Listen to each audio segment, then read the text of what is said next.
anyways, I have been a student of Steve Aimone for many, many years, and I'm proud to be his student. So there he is. Well, hello. hello everybody. I had set up inside my studio to show you things there. And of course, when it came time to get on, there was no more successful signal out there. So I have now walked back outside where I was last time. And I'm going to ask for your patience for 1 second while I get what I was going to show you, which will take me about 1 minute, and then we'll be all ready. Yep, I will talk about my work for now. Okay. I started about 27 years ago, 28 years ago, when I graduated from high school. I lived in Florence, Italy, and I went to school for 6 months there where I learned Italian, but I also went to art school there, and I worked under this church where this incredible teacher accepted 13 students, and I was lucky enough to be one of them.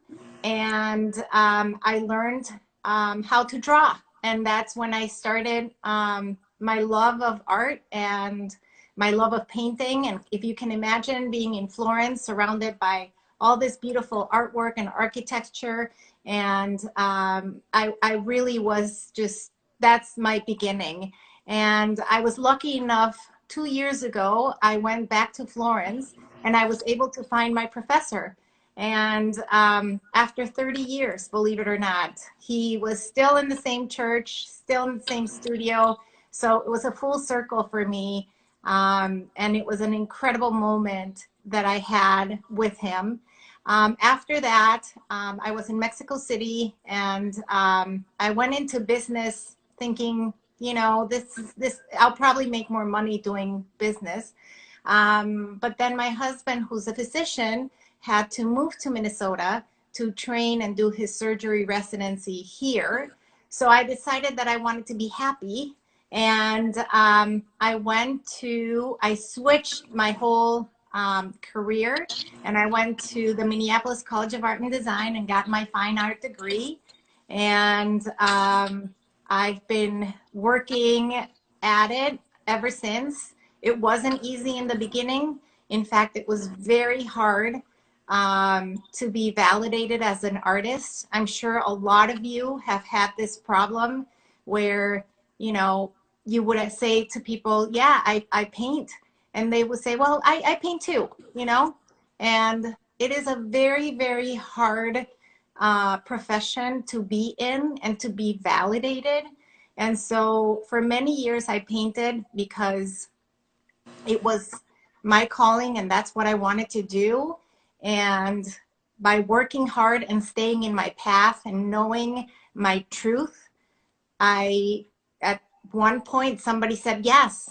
And from then on, I knew that not only myself was validated, but, you know, my work in itself was going to be validated by others. And so today, after so many years of being in this business, I can tell you that it's not easy. You have to work hard every day. You have to, you know, get yourself in a place where you wake up and you do your job and you do it with your full heart, and that will in turn, your viewers and your clients will see your full heart in your hard work, and there's nothing better than that. So to say the least, here is our guest artist. I'm so excited that you're joining us. And hi, Steve. Hey, Sandra. How are you? Good to see you. I'm doing well, thank you. So Sorry good about to the see you. snafu. No, I mean, it happens. What are you going to do, right? That's right. And So, I was actually going to be able to show you the inside of the studio, and we are now back out in nature, which is just as good or better. 100%. Yep. 100%. Good. So look at me. I'm ready. Well, So this is our part 2 Yeah. of we were so you were so engaging on part one that we needed more of you because we needed more information. We needed to learn more about what abstract expressionism is and what is non-objective art. And so please, let's start our part two. Mm-hmm. Well, thank you, everybody. First, abstract expressionism technically was a movement in the 1950s and 40s. So, to the extent that we're not living then, we're not abstract expressionists, and the work we do isn't that. But it's abstract and it's expressionistic. So, in essence, it's pretty much carrying on the tradition of the late 40s and 50s in New York City. And the center of the art world became New York City as opposed to Paris or other places in Europe. And it changed the course of modern art. Anyway, back to the language. And I've got a catalog here of works in a show by artists, 33 women artists, most or all of whom have taken my workshops over the years. And then I also have a brochure of some images of mine. Um, and over there on a board that you can't see right now, I have a page or two cut out of the drawing book. Um, the language of non-objective composition. And we talked last week about the difference, in my view, Yes, we between did. realism and abstraction, and then representation or non-objective painting. Right. And we spoke, I think, that it is a language. Non-objective expression is a language in which it consists of two things. One are living elements, visual elements, like line, mark, shape, texture, and color. And I experience them when I look at a painting as living things with energy, character, personality. So a shape, any shape, has a character to it. Even an idealized shape, a piece of geometry, like a circle, has some character to it, but that's characterless compared to imperfect circles or complex organic shapes. Um, so the language consists of these living things that we encounter in paintings. And the second thing the language consists of are the relationships into which these living things enter, how the living things relate to one another, how the living things speak to one another, and the feeling, the sensation that gives the viewer, and the metaphorical and poetic way in which those relationships parallel things in our lives. So when we talk about rhythm in a painting, and we'll take a look at that shortly, when we talk about rhythm in a painting, when we experience it, when we're looking at a painting, we're feeling things that are either the same as or analogous to our heartbeat. It beats in space, beats in space. Breathing, we breathe in and out, in and out. There's an alternation, and that's a rhythm. By the way, we usually like to have a very regular, orderly rhythm in our breathing, because if we don't, we're not doing very well. And I think that transferred into a painting as well. Yeah.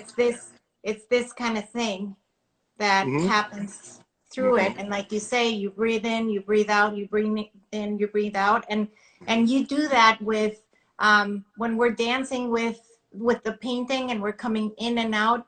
It's that same rhythm that we have to try to portray that in our painting. Correct? Yeah, or even sometimes we just do express it in our painting, even without trying or even without being aware that that's what we're doing.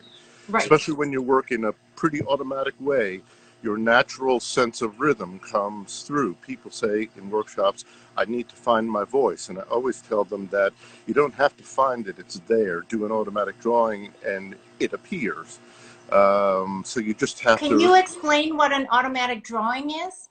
yeah, in the realism, in the movement of surrealism in the early 20th century, that movement probably changed the course of art history as much as any in the 20th century. And it's complex. Most of us, when we think of surrealism, think of Dali and watches that are melting and clouds that are inside of people's eyes and those kinds of unreal behaviors that realistically rendered things did. The the other aspect of surrealism was psychic automatism, which is a fancy name for doodling taken seriously. And the belief was, the audacious belief at the time was that if you drew without thinking, worrying, second guessing, trying, Yes. explaining, justifying, worrying, if you did none of that and just somehow allowed the body to, the intelligence of the body to make these marks, that something would be accessed and revealed that can't be gotten at in any other way.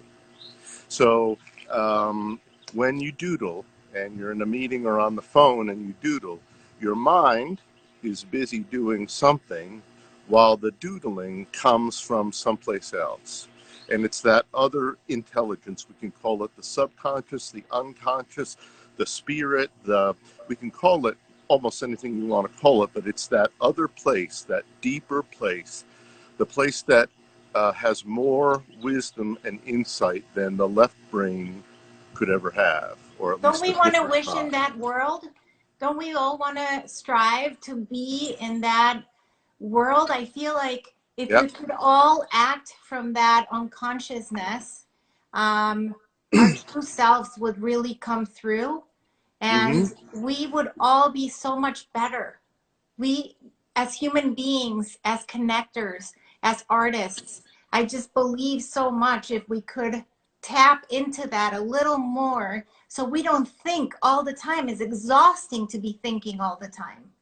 The spiritualist teacher phrases it like this. He says, it's as if we have a noise machine in the head with no off switch. Right. So the important part is that we need to have an off switch. It's not that we shouldn't ever think. Einstein said the reason we don't have more great scientists is not that we haven't trained them how to think well enough. It's that we haven't trained them to learn how and when to stop thinking.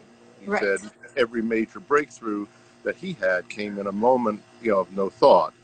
To argue the other side of the issue, if you have a preconceived plan of what a creation must be and do, sometimes you need to think and make sure you think a lot. For example, if I'm going to design a suspension bridge, I better think and analyze and worry, because if I screw up in a painting, you can't really screw up. You just have more or less satisfying states of being. But in the design of a suspension bridge, if you screw up, people are going to die and millions and millions of dollars are going to go to waste.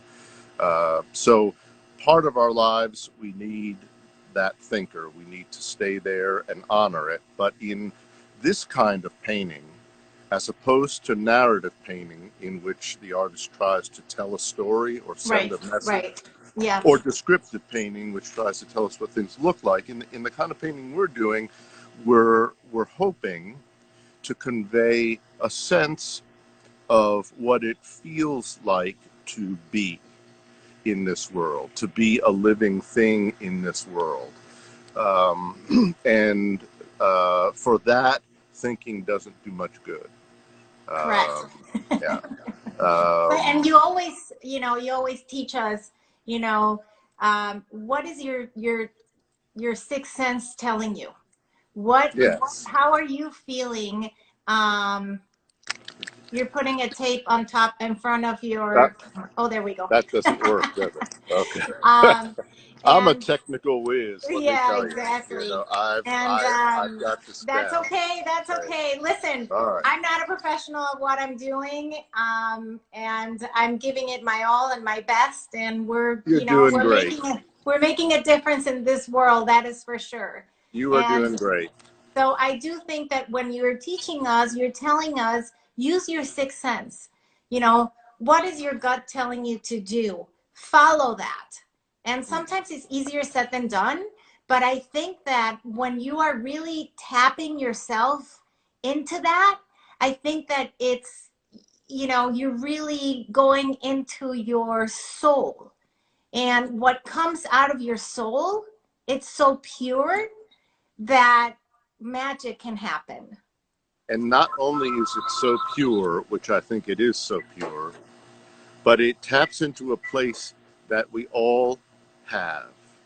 Right. So your interiority, that special place or that level of awareness or intelligence, whatever it is you want to call it, that is in there, Yes. you have it and I have it.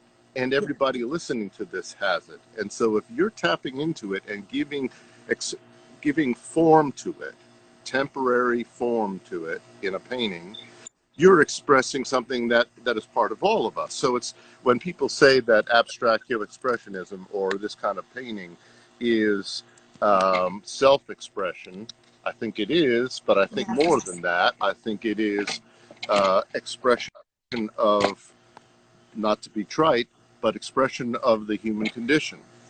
Correct. And so it's 100%. right. And so it's not a self-indulgent thing to do to just express your feelings, Right. although that's fine too. But I think you're tapping into something much, much deeper than that. Do And you so, think like Paul Clay and Deaver Corn and um, you know Martin, and did they what do you think, do you think that it all came from this inner part of them where they weren't thinking, they were just creating, and now we see that masterful art, and there's so much to talk about and there's so much to see. Do you think that those are like perfect examples of what we're talking about? yeah, I think they are, and I think they were both knowledgeable about painting, and they both knew all of the principles and sometimes probably thought about things consciously. And Right. but the magic that we experience when we're with a Bryce Martin or a Richard Demoncorn or a Joan Mitchell or whoever it is, Yeah. the magic that we experience, that came from that other place. And I think they all know it. Many artists have spoken of, and the most recent one I heard, I think, was Philip Guston. Artists have spoken, and Mondrian said something to the effect, which is that they didn't paint the painting, that the painting came through them. And I think that's true. When you're tapped into that place, that universal place, that it comes through you, and there's not an ego. And So it's like an afterwards, instrument almost. Your body is an instrument to yeah, use to put on canvas, but yes, your unconsciousness is coming from, from somewhere else, and you're really just utilizing your body to express yeah. that. And sometimes the artist afterwards shakes their head and goes, "Where did that come from? I don't even remember doing it, and I certainly couldn't do it again." And then when people try to do it again, It it doesn't. can't happen. It Yep. never ever can happen Agreed. because Agreed. trying gets in the way of the allowing. Right. And so as soon as you start to try, you're cooked. I often use golf as an analogy to painting. And when you walk up to the ball and start trying to hit it a certain way, you're cooked.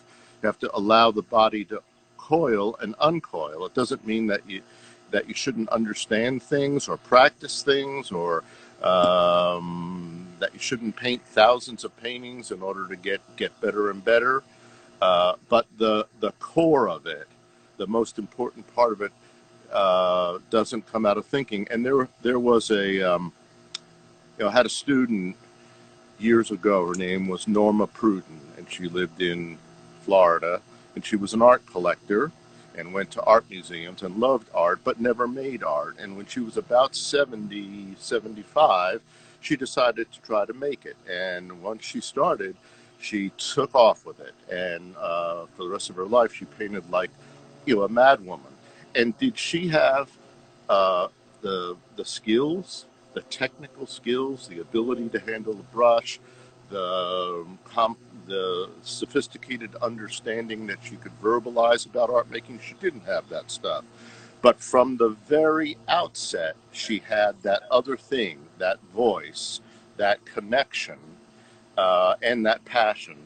She had it from the start, and you I could think it's recognize it. important to say, Steve, at this point, that art has no age. No, And you just said it. She was 75. She started, she went all at it, and she was so successful because there yeah, was nothing to lose. yeah, And, for people at home who are older and think, well, there's nothing for me to do, that's not true. There's right, so much for them to do and to learn, and you never stop learning. That's the beauty of life. You never stop learning. The yes. minute that you do, you become mediocre. And So, for people who start when they're older, I always tell them that everything we know painted and drawn by Vincent van Gogh was done in 1 decade. And there are other artists even less. Basquiat, Paula Modersohn Becker, all sorts of artists had very short working lives, but did tons of stuff. So if you have 10 years, you have what Vincent van Gogh had, which is pretty neat. On the other hand, for people who are very young who are taking this up, the message would be don't wait until you're 75 to say, oh, screw it, I'm just going to go for it. See that now. right, Uh, if not now, then when? Um, Time isn't the panacea that we often think of it as being. Um, to put off until later doing your real art while you spend years and years learning your craft.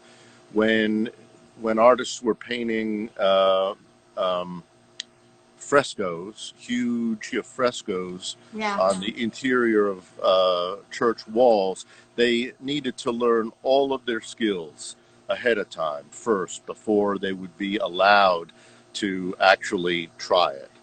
right, And there were lots of reasons for that, good reasons for it. But now most of those reasons aren't there anymore. We're in a different age.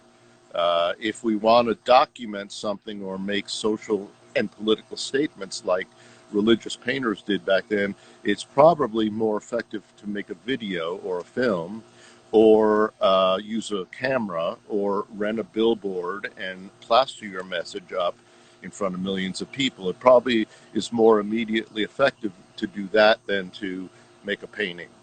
Paintings change the world energetically underneath in a gradual way. I And agree. yeah, so And yeah, as a painter myself, I see that how it gradually, builds up and changes and has this metamorphosis that happens, naturally. And I think that, as long as you feel that connection and that pureness that comes from you, um, the viewers can hopefully see it as well. And well, so if you well, the want to show viewer, us, yes, go ahead. yeah, the viewer, if paying attention, will see it, or if they don't see it, they'll sense it, they'll feel it. Yes, So even people who encounter a painting and are aware of none of these kinds of things, their bodies are impacted by the painting. yes, I agree. If the painting is large, then as soon as you walk anywhere near it, you're in it, and your body is affected by it. So in a piece of music, when rhythm occurs in a clear way, a strong way, the body identifies with it because our heart's beating. Pink Floyd did the opening of their Dark Side of the Moon album, and it opened with a heartbeat, and it began very low, and it got louder and louder and louder and more intense, and then it burst into music. But by the time you got to the music, your heartbeat, it was racing. And if you go next to a painting and it's very large and there's an angular black outlined shape up high in the space, you're going to feel threatened by it. I mean, it's forceful, sharp, edgy, aggressive, and it's up high and it could fall on you. That same shape, if it's on the bottom of the paint, there we go, same shape. Oops. Oh, there we go. There we go. The rigged system worked for a short bit. For a minute. For a minute or two. Yeah. So if the black triangle now is on the bottom, then yeah. what happens? Then it feels like it's being held up by the ground plane or the tabletop or the floor in a room. So it's now supported, and it does not feel like it's about to fall.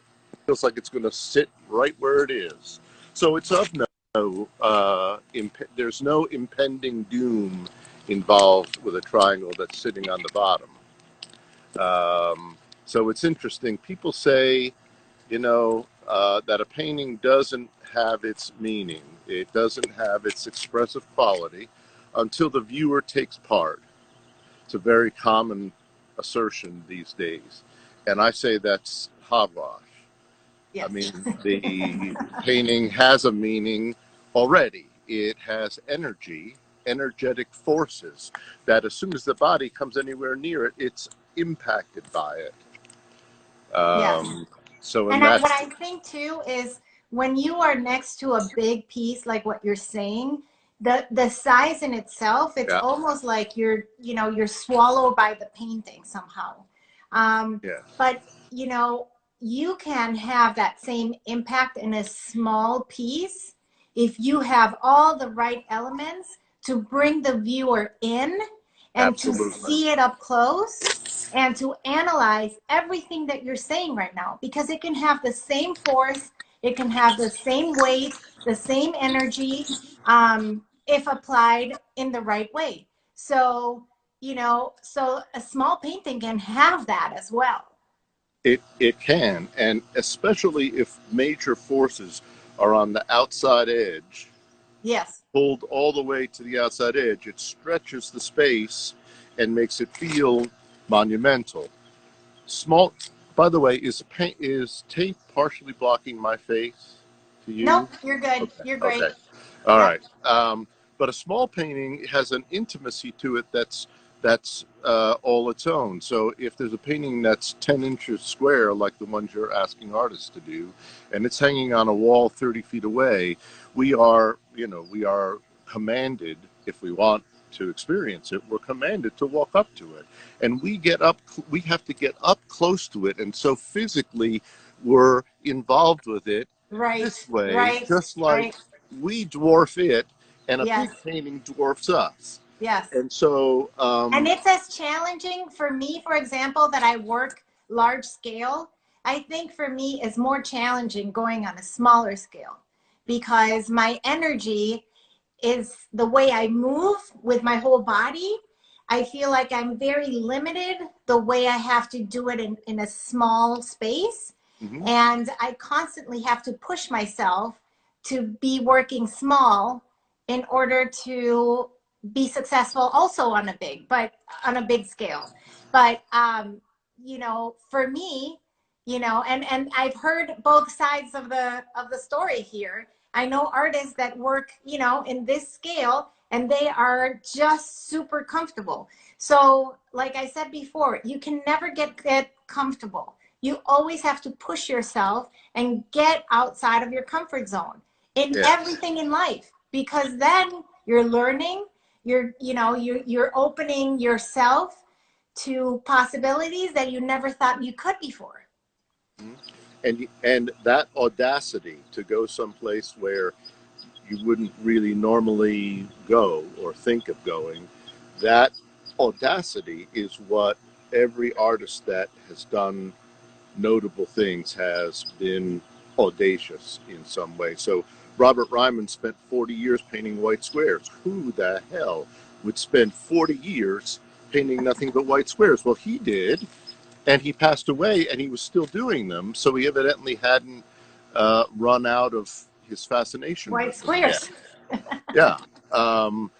And just think, if he had lived many more lifetimes, he could have done blue squares and yellow squares, and or white circles. I mean, Right. it's endless, the Yes. possibilities. Yes. But he had the audacity to say, I'm intrigued with this, and I'm going to run with it. So And yeah, if people think I'm doing something that's worthless, well, there you that's go. their that's That's their it. issue. Yeah, and you know That's what? right. There's a lot of that in the modern art museums where people go in and they don't get it. They just don't get it. And I think it's part of provoking, some sort of reaction. And the not getting it is a reaction. Hmm. Yeah. And so I don't necessarily love that, but there's people that understand it and provoke some sort of reaction. Hmm. And So a lot of contemporary visual art is political, narrative. So there is something to get. So if somebody's trying to make a point that too many people are dying of climate change, if that's their mission statement, then it's important that they do stuff in a way where we get it. right. Whereas in the kind of painting we're talking about doing, there isn't something to get that way. Will You you have to, show us some examples now? That'd be yeah, great. yeah. So how are we doing with time here? We're We good. we've We're great. we've talked our way through the time slot. So let me see here. We're going to try Yep. and see what happens. So what are you seeing right now? I see 3 panels, but if you can get it a little closer, that'd be great. Ah, we have to come down further. Yep. That's good. That's That great. is, hold on a second. I'm going to adjust everything here. And once we get it for one of these things, we should be set. Okay. So can you see the three now? Yes. Yep. I can All see it. three. Yes. You can move it Okay. a little bit to your left, I guess. There we go. A little more. Okay. A little more. Yeah. Right there. Perfect. Okay. Let me get this and see if it holds. Okay. Is that held? Yeah, that's perfect. Okay. So these are three little paintings by an artist who teaches painting at Princeton. Her name is Eve Ashheim. And I love to talk about her work because it's so simple and yet it's so profound. We talked earlier about about this language that we speak, Yes. consisting of two things: visual elements and the relationships that the elements enter into with one another, and the relationship they enter into with the space that they are in. Um, and again, visual elements are living things with character, personality, spirit. And so these paintings we're looking at right now are all consist of nothing but straight lines. There might be a slightly curved one here and there, but pretty much these are only straight lines. And it's Yes.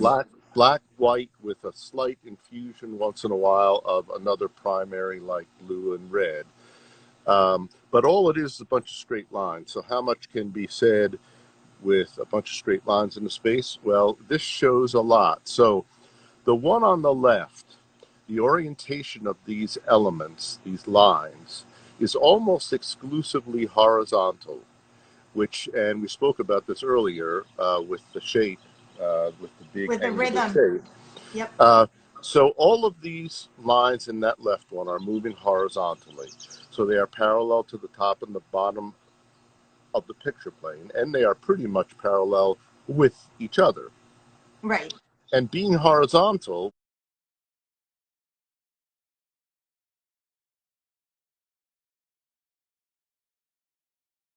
what does it feel like to be horizontal in this world? Well, that's what we do when we sleep, and that means we're at rest. It feels like we're stable, settled, quiet, at rest, serene. Oh, it's so And interesting to see that analogy with this. It's and great. and there are a couple of vertical lines in here, and we'll talk about those, in just a minute. And that's a counter to the horizontal, but pretty much, this feels nice and serene and settled. The bottom of the picture plane again can be experienced as analogous to the ground plane in a landscape, a tabletop in a still life, or the floor in an interior. Painting number two, called Plural Blur, consists of those same elements oriented vertically. So it's an expression of the energy of verticality. And what does it feel to be vertical, upright? Well, it's sturdy, stable, erect, strong. And so we have a feeling of that in here, which is slightly more energetic than the horizontality was, Right. but still feels quite stable. These lines, by the way, are running parallel to the right and left sides of the picture plane, and that's part of the reason why they feel that way. The third of these paintings tells us what it's like to experience diagonality. So now nothing's parallel to the top and the bottom, nothing's parallel to the left and the right. Everything is running counter to it. And when we run counter to the parameters of the picture plane, it feels very dynamic and strong and full of movement. So if you look at this and feel it, and look at this and feel it, you'll get the energetic, expressive difference between the orientation of these living things. And Yes, no doubt about it. it's And if you hadn't really, pointed that out to me, maybe I wouldn't have paid that much of attention to it. So you're giving us um, amazing examples to start looking at paintings. yes. And you can experience all of this in nature and in architecture and almost everywhere in floral arrangements, in the way chefs arrange food on a plate. Right. Anybody who expresses things in a visual way deals with these kinds of elements. And if they're not aware of it, these things are present anyway. So it's a Right. good thing to have Right. some awareness of it Yes. once in a while, not to Yes. think about it all the time, but to if this is feeling too edgy for you and you feel too much discord and you don't like feeling this way, then turning a couple of the sharpest ones on a shallower angle will help to settle things down. If this is feeling too settled and comfortable and stable, turning a couple of them on an angle, even one of them, will shake everything up. Yeah. So, in the real world of painting, this is something that consciously or unconsciously you can be aware of and make adjustments according to Yeah. it. Sometimes we're not, I would say most of the times as viewers, we're not aware of it. We're just Yeah, responding to it, but we don't know why. So this is a yeah, very good explanation and a very simple one yeah. for viewers to start looking at artwork in a different way. Can we start looking at something else now? We sure can. Perfect. So, can you see this one Yep. right here? Okay. Yes. So, this is out of the catalog I was telling you about that the 33 women expressionist artists did. And it's by Krista Harris, who many of you know, She who's a will be terrific joining. painter. She will be joining me. I believe it's going to be on May 6th. So, Okay, well looking forward to that. here's a natural segue, and this is a small painting, 12 inches square, which she doesn't do. I don't believe she does that a lot, but it's interesting to me to take a look at how underlying shape structure helps to hold things together. So um, the analogy here is, if in our lives, if the sun rose at 6 in the morning tomorrow, and then at 3 in the afternoon the next day, and then at 11 in the morning the next day, and 5 in the afternoon the day after that, um, what would happen? Well, first of all, we wouldn't know how to dress, when to eat, when to sleep, when to get up, and that would be pretty tough. But that would be nothing compared to uh, the way it would affect nature as a whole and its rhythms. In fact, without cycles, and without the ability to have a structure to hold on to, all of nature would perish very quickly. And so Correct. she's activated this space in a very, very busy, frenzied way. Everything's agitated, animated, scuffed up, vibrating. But we've got basically a cross in here, and Yes. 4 quadrants, which is a structure. It's an underlying structure, like the sun's rhythms or the surf's rhythms. We've got an underlying, a drawing underneath the drawing that helps to hold this together. It's sort of like a minimalist grid. And I often tell people in paintings with grids that grids are not confinements in paintings; they're liberators, in paintings. That Yes. Yes. um, if you have a grid, it's like the crock pot of paintings. You can throw anything in it, and it'll hold together because the grid is there. Okay, so we could talk. I could talk about any of these paintings at great length, Yes. but Let's keep going. let's move on to a couple of others. And I'm Okay. going to do something that, for people who know me, have probably never seen me do before. So there's always a first. Yes, I'm excited. There's always a first. So I'm going to show 2 or 3 of my paintings. Woo! So excited. Thank you for And doing this, because yeah, I know you don't do this very often I or don't ever. ever do this. And but I have this tiny little booklet that was done for a show that I was in at the Painting Center in New York a year or two ago. And can you see that? Yeah, maybe you could come in a little closer with it so we can see Okay. more of the details, but yeah, we can see it. How about now? No, go back.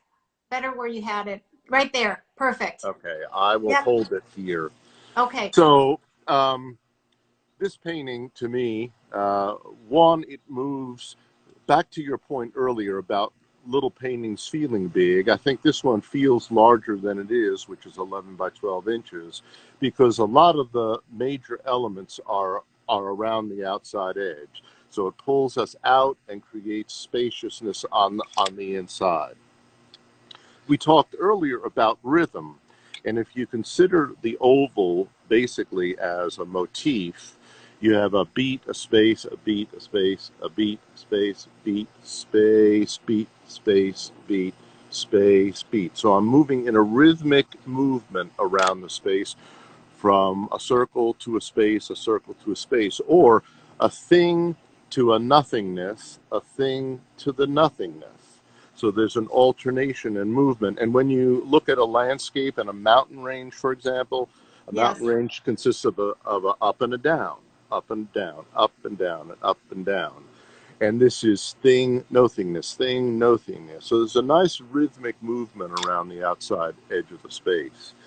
Um, Interestingly, there are a lot of forces that, and I didn't realize this when I was doing it, by the way, but there's a force that's pointing to this little note, and this hook is pointing into this note, and this shape is pointing down to this note, and so on. So we're getting a little pinch point in the interior of the space. By implication, this joins with this and forms a small side and a large side. We could talk about this forever, or at least I could, but of course I did it, so I'd be No, for interested sure. in it. I'm so enamored by it because you're teaching exactly, you know, everything we just said. And it just, Hmm. in this painting, we can see literally everything that we have talked about. And Hmm. so Yeah. it's very impactful to see, you know, we have learned so much that we now can see a, you know, I would have never been able to, well, I've taken your class before, so I can't say I would have never, but people maybe would have never seen something like this before on a, you know, on a painting. And Hmm. it is fascinating how your eye goes, it bounces throughout the whole thing. And you do have that focal point that you're calling your pinch. And so it brings you back to that small space that you are referring, because everything is pointing to that space. And then that Hmm. small space becomes so important, um, that without it, it maybe not be as successful as it is. Yes.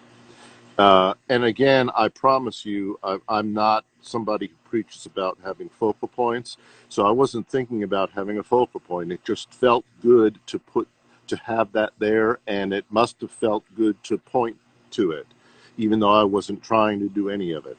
Right. Last thing about this painting, and then we'll move on to one more um, and contrast it with this. But I love in paintings when there's a contrast between the polarity of the angular and the curvilinear. So in life, I often ask students, what does it feel like to be angular? And people tell me that it feels sharp, pointy, aggressive, abrupt.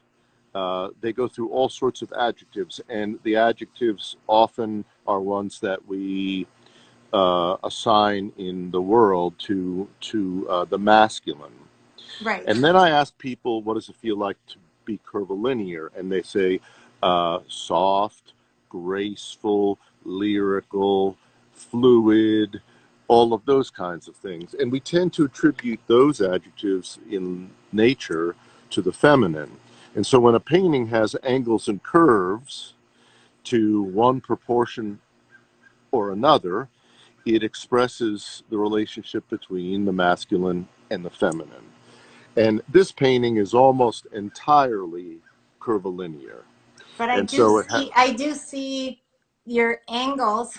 yes, yes, there are definitely angles. And so they are this angle in here, and the way this forms an angle and this forms an angle. I mean, there are bits and pieces of angles all over the place, but the dominant energy, the feeling, is curvilinear, lyrical, graceful, um, that sort of energy. So Yes. that painting that we're looking at right now, and the next one, I did one right after the other. I remember the palette's the same, and I don't remember which one was first, and I don't think it. I think the one I showed you was first, and then this one was done right after it. So let me see here. Ah, okay. Can you see that one? Yes. Okay. So, same palette. We have some of those ovals again. We have a lot of things that are around the outside edge to pull us out. Yep. By the way, I guess this note of color just off center and being pointed to by this and being pointed to by this and being pointed to by this. I didn't realize this until we were talking just now, but I'm pointing right in here, which is just Right. above and to the right of the center, which is a comfortable place to have a focal emphasis. So I know But for a fact that you did back to back on this, because I think one informed the other. yeah, Um, because what you're talking about on your first one is informing me what's happening on this one. And hmm, so I think that some of us work with two or three or even four or five paintings at the same time, because it's giving us the information of what's happening on our next one. absolutely. And I often have 12 going at once, and I often have Right. two rows on the wall, horizontal rows of little paintings horizontal rows of little paintings. And the bottom row is at my arm height, and I can work on them. And the top row is too high for me to work on. And I call the top row the row of candidates for finish. So those are paintings that I've taken far enough that I Oh, I'm kind of going to like. do that. I've never Yeah, done that. yeah, I think I'm yeah. going to challenge myself and do that. Yeah. And so though you don't have to decide whether a painting's finished or not. You just have to decide whether it's good enough that you want to pause. And so I put it up there. And then Yes. sometimes a painting on the bottom row of works in process get to be satisfying enough that I want to make them be a candidate for finish. And sometimes one of the paintings that's on the row of candidate for finish, I realize has to come back down to the working wall. So Right.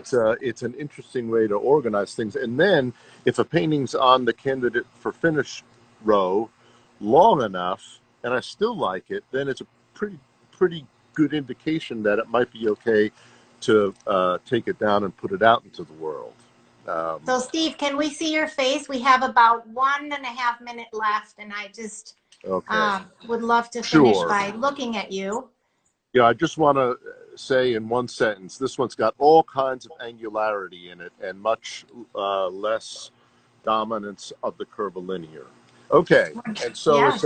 it's a more challenging painting in a way, maybe Yes. less comfortable, but more challenging. Yes. And I totally understand your language now. so, which painting of those two was better? For me, I think the feminine side speaks to me more. I like more like the curves in it. I think I like the softness of it.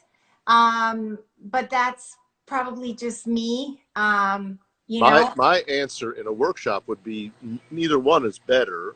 right, They're just right. their But expressive quality. that's the one that spoke to me more.